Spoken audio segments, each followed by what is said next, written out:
আচ্ছা দেখি, এই যে গোড়া পচা দেখছেন, এ হচ্ছে গাছের গোড়া পচা রোগ।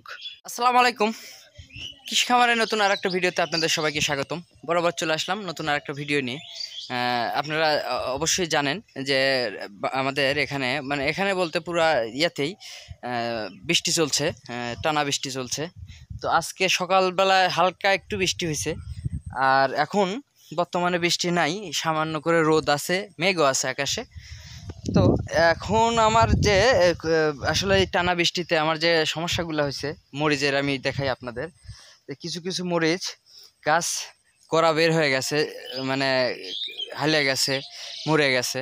তো সেইগুলি আপনাদের একটু দেখাবো, চলেন দেখাই। আপাতত আপনাদের কি মরিচ থেকে শুরু করি, তারপর আপনাদের কপির দিকে নিয়ে যাচ্ছি, চলেন। আচ্ছা, মরিচের আমার ক্ষেত, এটা হচ্ছে মরিচের জমি। আর এই দেখেন গাছগুলো এরকমভাবে মরে যাচ্ছে, অর্থাৎ এই গাছটা মনে হয় আর বাঁচবে না। এই যে গাছের গোড়াতে, অর্থাৎ গোড়া অবশ্য ঠিকই আছে। আচ্ছা দেখি, এই যে গোড়া পচা দেখছেন, এ হচ্ছে গাছের গোড়া পচা রোগ। এই যে শিকড় সব তাজা আছে, সব কিছু তাজা, কিন্তু গোড়ার মাঝখানে এরকমভাবে পচন ধরে গেছে। এই দেখতে পাচ্ছেন, এই যে দেখতে পাচ্ছেন, এইভাবে গোড়া পচা রোগগুলা দেখা দিতেছে। এই একটা মরছে, আর এদিকে আমি একটা যেটা দেখাই, এই দেখেন এই গাছটা কিন্তু শিকড় বেরিয়ে গেছে, বেরিয়ে যাওয়ার কারণে গাছটা একদম হেলে গেছে, গাছটা বাঁকা হয়ে গেছে। এই যে তো অধিকাংশ গাছ আমার পড়ে গেছে, এবং আমি এই বর্গে দেখলাম ওই একটা গাছেরই গোড়া পচা, আমার এই মরিচের গোড়া পচা রোগটা ওই একটাতেই দেখলাম, আর এগুলো সব হেলে গেছে। আর ওই সাইডে আছে আমার পেঁপে, কপি। আর বেগুনের খুব একটা সমস্যা হয় নাই, কিন্তু আমার কপিতে আরও বেশি সমস্যা হয়েছে। আমি দেখাই একটু আপনাদের।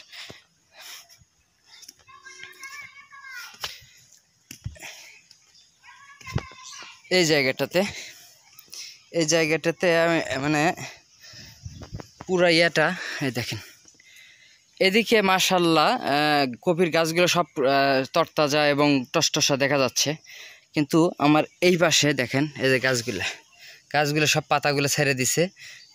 গাছের গোড়া, এটা হচ্ছে গাছের গোড়া পচার একটা লক্ষণ। এই যে গাছগুলা সব গাটাও ছেড়ে দিছে, কারণ এই জায়গাটাতে আমার পানি দীর্ঘ সময় বেঁধে ছিল। এই জায়গাটাতে এইটুকু, আর হচ্ছে যে এইটুকু আমি একটু দেখাই আপনাদের। এই যে এইটুকু, এখানে 8-10টা গাছ নষ্ট হয়েছে, ওখানে 30-40টা গাছের মতো আমার ক্ষয়ক্ষতি হয়ে গেছে। আর এদিকে ঘাসের মধ্যে যে গাছগুলো আছে দেখেন, ঘাসের মধ্যে যে গাছগুলো কিন্তু মাশাআল্লাহ অনেক অনেক ভালো আছে এখন পর্যন্ত। এখন রোদ ওঠার পরে প্লাস দিন ভালো হওয়ার পরে কেমন হবে এটা আমি এখন বলতে পারতেছি না, সেটা এখন নেক্সট ভিডিওতে আপনাদের দেখাবো, যদি কোনো ক্ষয়ক্ষতি হয় কিংবা ভালো থাকে। কিন্তু আমার এইটুকুর জন্য আমার খুব মন খারাপ।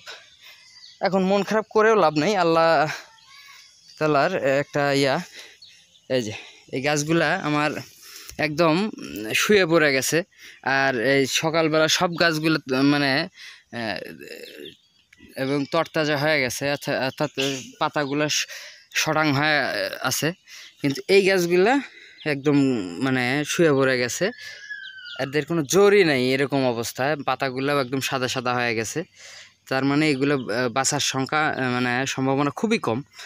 বাঁচলে সেটা আল্লাহ পাকের ইচ্ছা, আর না বাঁচার সম্ভাবনা এটাই বেশি। তো আজকে আমি এখন আমি জমিতে দেব, অর্থাৎ ওষুধ স্প্রে করব। চলেন আমি আসলে কি ওষুধ আমি আজকে ইউজ করব। আসলে এক দিন এক ঔষধ আমি ইউজ করি। কিছুদিন ব্যবহার করলাম সেকল এবং আসামিল, আর আজকে দেখি কি কি নিয়ে আসছে, আমি আপনাদের সচক্ষে দেখাই। আসলে আমার এই মরিচ এবং কপির গোড়া পচা রোগের কি কি ওষুধ আমি ইউজ করতেছি আজকে, চলেন দেখাই তাহলে। তো এখন আমি যে ওষুধগুলা আপনাদের সঙ্গে মানে আমি দেখাবো আজকে। আমি এই অসুখের জন্য যে আপনার প্রবলেমগুলো আপনাদের দেখালাম, গোড়া পচা রোগ, এই রোগের জন্য আমি কি কি ওষুধ আজকে ইউজ করব এবং পার্শ্ববর্তী আরও রোগের কাজ করবে সেগুলো আপনাদের সামনে দেখাবো আমি। চলেন। এই যে এটা হচ্ছে ছত্রাকনাশক, দেখতে পাচ্ছেন ম্যানকোজেবের একটা গ্রুপের ছত্রাকনাশক এটা। আর এই যে এটা আছে লড়াই, এটা দিচ্ছি হচ্ছে আপনার এই যে ডালপালা ছিদ্র করা পোকার জন্য। এটা আসলে যদি পোকা থেকে থাকে গাছের গোড়ায় তাহলে এটার পোকার কাজ করবে। আর এই যে এটা হচ্ছে একটা ফাইল, এই ফাইল হচ্ছে গোল্ডাজিম।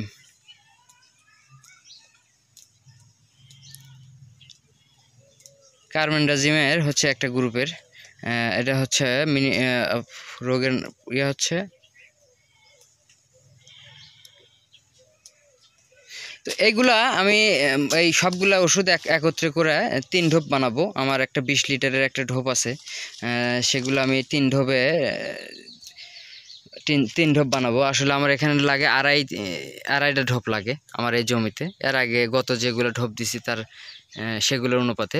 তো আজকে কয় ঢোপ লাগবে না, আবার 3 ঢোপের আমি মিনিমাম 3 ঢোপের একটা পরিমাণ করে নিছি। 3 ঢোপ ওষুধ আমি আজকে দেব। তো চলেন আমি ওষুধটা দেই। তো এই হচ্ছে আমার মরিচের জমিতে আমি ওষুধটা শুরু করলাম।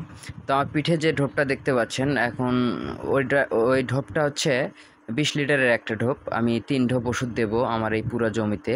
তো আমি মরিচের জমি এবং বেগুনের থেকে শুরু করলাম ওষুধ দেওয়া। তো ভিডিওটি এই পর্যন্তই। সবাই ভালো থাকবেন, সুস্থ থাকবেন। দেখা হচ্ছে পরবর্তী ভিডিওতে। তো আমার চ্যানেলে নতুন দর্শক হয়ে থাকলে অবশ্যই চ্যানেলটি সাবস্ক্রাইব করে দেবেন। আর ফেসবুক পেজ থেকে যারা দেখছেন দয়া করে পেজটি ফলো করে দেবেন। ধন্যবাদ সবাইকে।